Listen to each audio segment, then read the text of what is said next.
This is Darth Rabbit07 coming to you today with another quick review.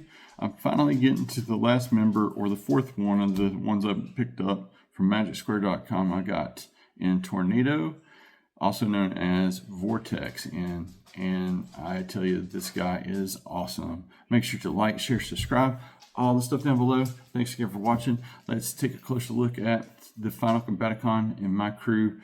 My fourth Magic Square MS pickup is the last of the guys on video review, and here he is in his box looking really fantabulous with this art here. Changes from military helicopters into robot and back again. We know all that song and dance, obviously.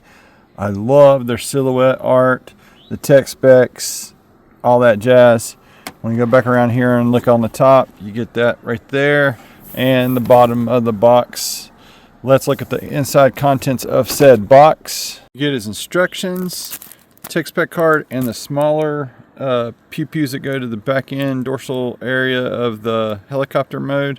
Those are in there, and his other pew-pew is stored right there next to the Bruticus main chest and head pieces. And then I've already got him transformed into helicopter mode finally.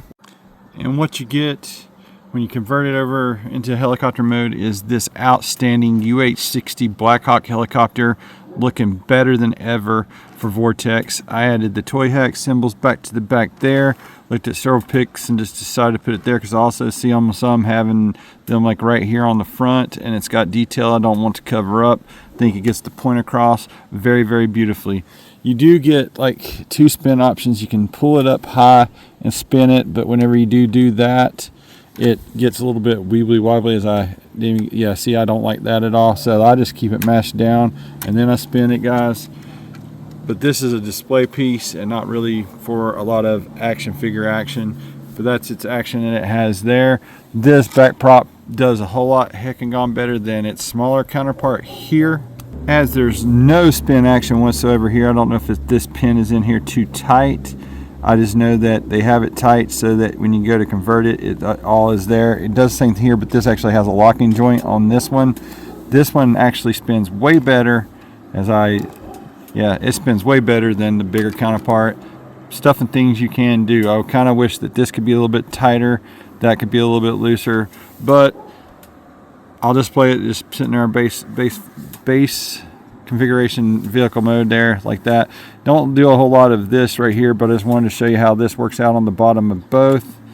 And as you can see, both have their openness and that kind of thing going on, but they added like a little flap and give it a little landing gear. This actually has rolling landing gear. This one retracts, that does not. But if I got it out there on the display table in helicopter mode, I will have the landing gear down as such there. Just another thing of caution. These guys do pop off way easier than these guys, but they still will pop off, and that's easily lost parts if you're not careful. The instructions doesn't show it to you, but there is a cavity inside of each of these that you could actually store the hilt to the blaster for the robot mode, and that's where that is. It's in there in the middle of that hollow space there, and it's absolute Houdini magic how all this transforms to give you that rounded edges and that kind of thing. It cleans up for the most part. I don't think I got something exactly right because I got a little bit of gappage there where that one doesn't have any, and the paint work is exceptional, especially on this one, because all these bigger pieces are definitely, these are all painted pieces. This is that awesome nylon that they use. I know that there's several color iterations of this guy, and some other folks are anticipating the color iterations of this. I just like this look the best, period, hands down. I may go back and replace these Decepticon symbols with some of the darker ones like I did on the other figures. This is just from the sample set, but it gets the point across like I was saying. And I want to say on the inside, when I get it transformed, that it's on the shoulder, left shoulder of both, and it is the darker Decepticon symbol, but totally hides inside of the vehicle mode. I love that. Well, that's about going to do it for the vehicle mode. As far as helicopters goes, these are two of the most realistic, best helicopter transformers I've ever seen on this planet Earth ever. And I totally dig, like I said, the Magic Square and their engineering, their workmanship they put into these. It's top notch. It's obvious they're fans. Don't know that has blast effect compatible, but this one is just too small unless they have like the blast effect with the hollow to fit that male-female thing. But it's definitely got a female port open in there for if they had blast effects. These little guys don't have it either, and I just gawk at how beautiful this really is. Let's get these guys converted over in robot mode. Spend about 4 minutes on or 3 minutes on the vehicle mode, and the vehicle mode is outstanding. That's what I love about these Magic Square vehicles, that no matter if you're in vehicle mode or robot mode, they both get like seamless, awesome, animation accurate robot modes. Let's get it converted. And here is Vortex in his outstanding robot mode, guys. And I love everything about the articulation on this thing. Can't wait to get Lord of War together here in a minute. Get him into that final form. You know, I gotta give another shout out to my boy Jimmy G. He got me with the both brawls that got me into both sets. And then, you know, when I say sets, the only other thing that kind of bothers me about this set is the articulation on the Legends couldn't carry through, because like this guy can look all the way up and he's got that good, you know, head articulation, nice paint work there.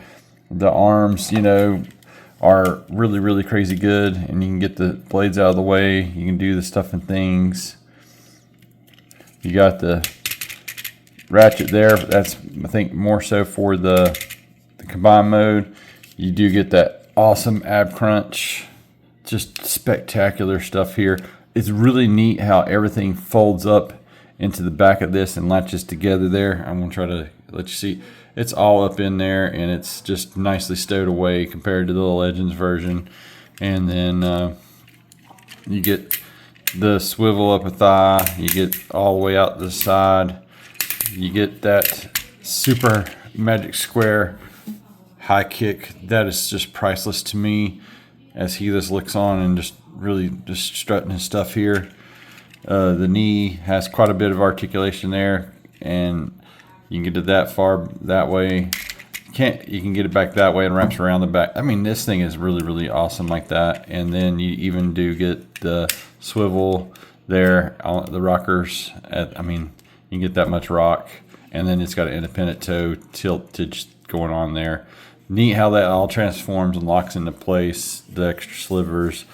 The way that it just comes together and looks like a solid package there is phenomenal. As I try to bust this thing into another awesome, outstanding pose, guys.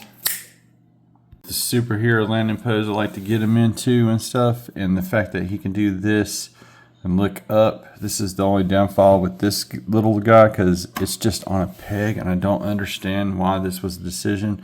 I really see like the gappage and stuff, and they could do another pivot part there and give it, even with the peg there, they could give it that upward head movement. It just wouldn't have the rocker, because it on the peg it does get to side, but I mean, that's just a little aggravation, you know, because all the other ones have that articulation like this guy here. So then, enough with that pose. Let's see what else we can get him into. Just high kicking it with the guys, and like this is what I was talking about here. The Masterpiece just improves upon the seamlessness. Just got one little tiny gap there.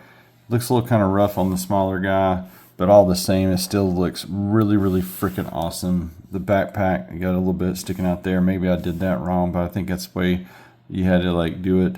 And another look at that back side, and I mean, the fact that you can do this is freaking incredible. I absolutely love it. Is it gonna, oh, look at that. That is so cool.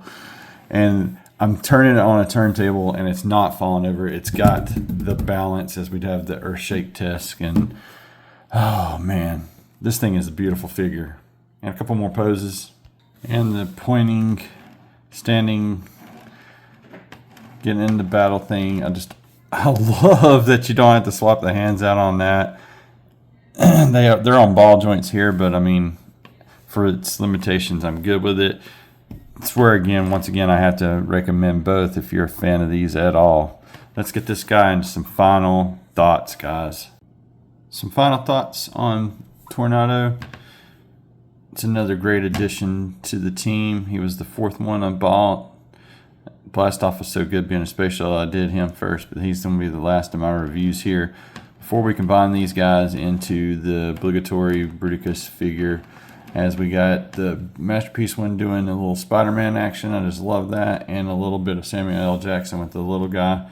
Doesn't matter big or small, you're a winner if you get both of these. I mean, in either or.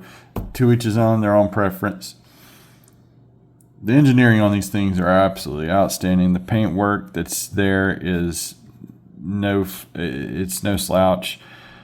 Love having the Toy Hack symbols on there showing off their allegiance to the stuff, and I love how both modes, robot and the alternate modes, just fill in the gaps. They look like the real deal, and it looks like it's right out of the animation. I absolutely adore this Combaticon team, and like I said, we just got one more thing to do and get them combined. I'm going to try to do a little take on the smaller guys from the War for Cybertron game for that video combining, and I'm going to try to do the grunting G1 stuff with the bigger guys, because it just feels like it'd be a heavier kind of thing going on there. And I hope this is a continuing trend. We get the other combined teams with the Magic Square flair, and they just, every release they keep improving upon what they've done from the release before, and I highly recommend the Combaticons, guys. Thank you again to Jimmy G for getting me into this Magic Square rabbit hole. Make sure to check out the Forge on Sunday, and make sure to like, share, subscribe, all the stuff down below. That's it from Darth and on these Combaticons, and stay tuned. We'll have both versions of Lord of War coming up next.